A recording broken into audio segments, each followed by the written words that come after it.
আচ্ছা বন্ধুরা, প্রতিদিনের মতো আবার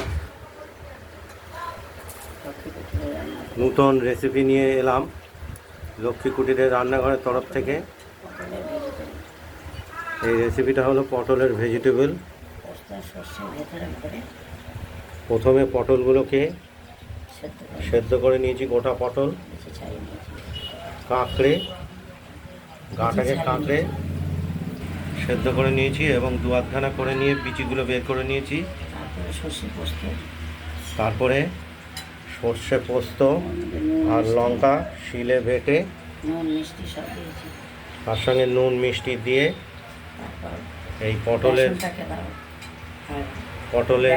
বানিয়েছি সুজি ময়দা আর পটলের বুকে এই ফাঁক করা অংশতে লাগিয়ে নিয়েছি সর্ষে পোস্ত আর লঙ্কার টুকটা।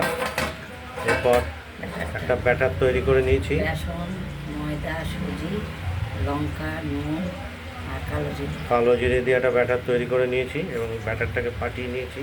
এই যে রাখা ওটা। এরপর এই পটলগুলোকে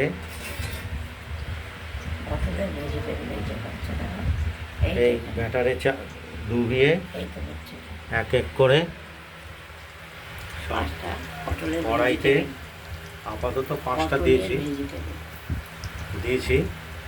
এগুলো লাল লাল করে ভেজে নেব। এটা একটা নতুন ধরনের আইটেম, পটলের ভেজিটেবল। এটাও খুব সুন্দর লাগবে।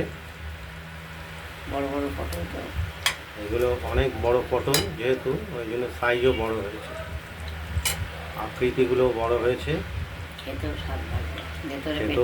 গরম গরম ভাতের সঙ্গে, যেহেতু পোস্ত আর সর্ষের পুর দেওয়া আছে, স্বাদটাও আলাদা লাগবে।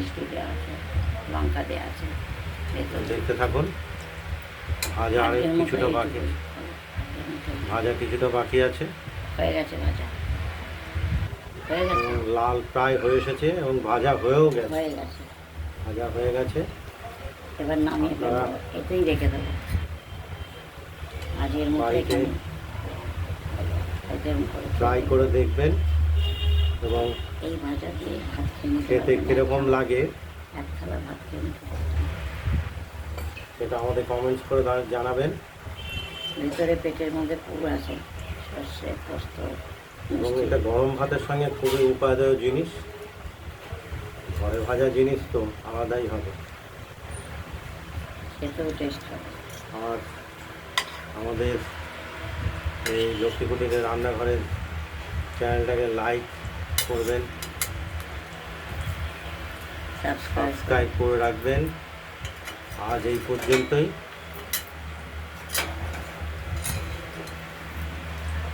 পটলের ভেজিটেবল, এটার ভেজিটেবল, পটলের ভেজিটেবল। আজকের মতো এখানেই। সুস্থ থাকবেন, ভালো থাকবেন। আজকের মতো এখানেই এই রেসিপিটা শেষ করলাম। সুস্থ থাকবেন, ভালো থাকবেন। এই পর্যন্ত।